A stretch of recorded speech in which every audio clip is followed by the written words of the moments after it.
Heading our next group of chefs is Doris Rodriguez, born in Mexico, living in Wellington. She's a professional. Doris. Oh, the Mexican way. Kiss. That's the French way to kiss. And straight away, she's got me working on her Mexican rice drink.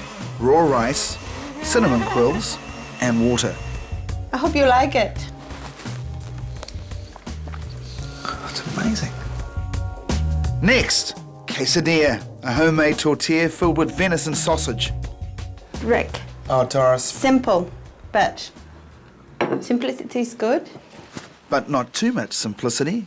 What are the tastes like? This is just beautiful. Great. Every item, from the avocado, your chipotle, Chipotle, yes. your venison sausage, I can identify all the different characters. This is the business.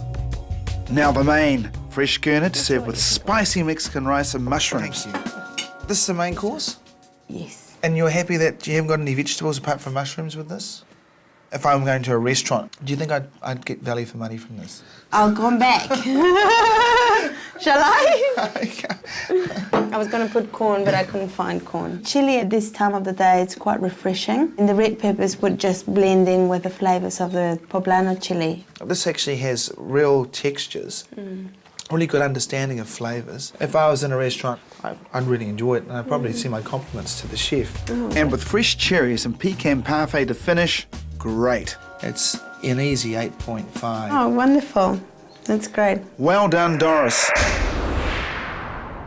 Our next chef is Jamie Dew, whose food is not quite what it seems. Is this your own original idea for this dish? This wasn't my own original idea for this dish. This is all this stuff you see here is what we do at work here. It is off the menu. Yeah, because we're really looking for your food. It might not be Jamie's own creation, but the slices of black pudding make for an interesting dish. It's nice to see black pudding used in this manner. You don't often see it. I mean, it's one of those taboo subjects now because it's made from blood. For the creative genius that went into that dish, and that's sitting at around between a 7 and an 8. And for the innovation on your part, it scores a 0. But Thanks for that. there's no problems. Now, this is off your menu as well? Yes, it is, yeah. So innovation 0 again, is it? Yes, sir. But at least he scores for skills. It's actually been really nicely layered. The main dish is lamb, served on creamed leeks and a potato gratin. That is really a delectable dish. So all credit to the chef. Sorry, Jamie. Great dishes, but they weren't his. And now we're off to the USA. It's barbecue time. Don's an ex-US Navy chef who's done Cajun prawns for starters. But there's something amiss with his steak and salad. Now, Don, I'm going to say one thing. I recognise something about your dish. This is a pre-made Caesar salad. Oh, dear. You happy to serve that to me? Well, no. But I didn't have time to run down and grab cause lettuce and make up a Caesar salad. It's pretty much a no-no in most chefs' books, Don. At the end of the day, it's all lettuce anyway, isn't it? No, it's rude to speak with your mouth full. But I can't believe Don served me Caesar salad out of the packet. Sorry, Don, but we wanted to see what you'd cooked. More barbecues, this time with a bizarre twist. Vaughn's put together squid ink pasta, scallops and wasabi caviar all on the barbie. I was intrigued with your wasabi. You're the first person I've ever seen cook it. It's more subtle than using normal wasabi. But if you thought that was strange, get this. Chili-infused frozen custard. Cool. Yeah. How'd you come up with that concept? I don't know, really. I think it was after I had a few beers at the bar after work. It must have been a big session. Yeah. Was Lucy having a session with you? Yeah, she does that often, eh? And this dessert's floored me as well. This is something that's really off the wall, isn't it? Coconut crusted, deep-fried chili custard. Yeah. How it works. Yeah, funny that, eh? That is just so off the planet. Man, that is off the edge. So I've really actually totally enjoyed this. So Vaughn's one out of the box. Still on the barbecue, this time Cruz from California stirred up a risotto as a first course. And now he's doing the tour de force, barbecued baby quail. What have you got inside of the quail? They're scallops, and the scallops are wrapped in a sage leaf and put a little bit more Pernod on those. Ooh, I love it when it does that. A bit of a showman, I think. And then you have to give them a little...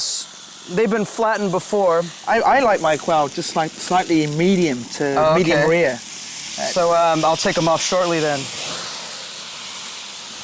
Now, scallops, as we've seen, can be easily overcooked, but I think I'm in luck this time. Cruz, it's just so al dente. It's soft, it's voluptuous, and at the same time, this quail is perfectly cooked. Dessert. Yeah. Cruz has put together a dessert of halloumi cheese with macerated berries and a champagne finish. And that champagne, the subtleness at the ends, just coming through with a real long flavour persistence. That's pretty cool, brother. So despite not being a professional chef, Cruz has acquitted himself well.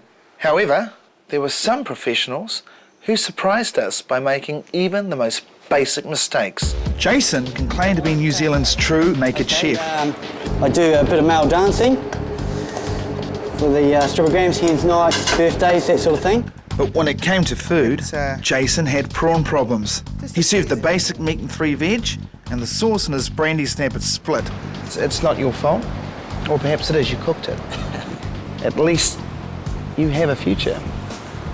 Perhaps as an artist or a stripper. Our advice to Jason, don't give up your night job. Now, Mark Juhardi's risotto used the wrong rice. For me, you have a Mediterranean dish, and you've used long grain as opposed to arborio. Sure. I find that really bizarre. More Mediterranean in the main, then off to India for the dessert. I actually don't like it. It's just not my taste buds. Right. Mary's an experienced caterer who's come up with a Japanese concoction. But what about the wasabi? Oh, this is out of the tube, isn't it? Yeah. Good to see you've gone to a lot of effort for me. And Tim's been experimenting. It's gone with mashed potato, it's gone with different vegetables, it's gone with different seasoning in the chicken, or marinating different ways. Despite Tim's preparation, it doesn't really work. And desserts, a disappointment. Completely undercooked underneath, isn't it? Yeah, I saw that when I did cook that. We got to Kate a little later than expected, but what struck us first was her knife technique. You wait. For an entree, she made her own gravlax to wrap the asparagus. But due to our late arrival, her main course veggies were well and truly past it. You want to eat them? If you want to serve them to me, I'll eat them. Well, I don't want to serve those to you at all. Not her fault, so we left them at the side. Imagine the vegetables. Dessert's going to be scary, but that's okay. Dessert's going to be scary. But Kate's dessert was completely edible. A good effort. We've travelled the length and breadth of New Zealand. We've seen a hell of a lot of mediocre talent. But where are the great chefs? Next up on Hell's Kitchen, I think my prayers may be answered. I'm cooking for the TV the first time. Sort of nervous, but of course I pretend not to be. I share meat with a wild beast hunter. We got back to the hut that night, we had some back strips, they were still warm. And love the great grub at Karen's. And the pork bone boil up. I'm about to put the cabbage and the doughboys in.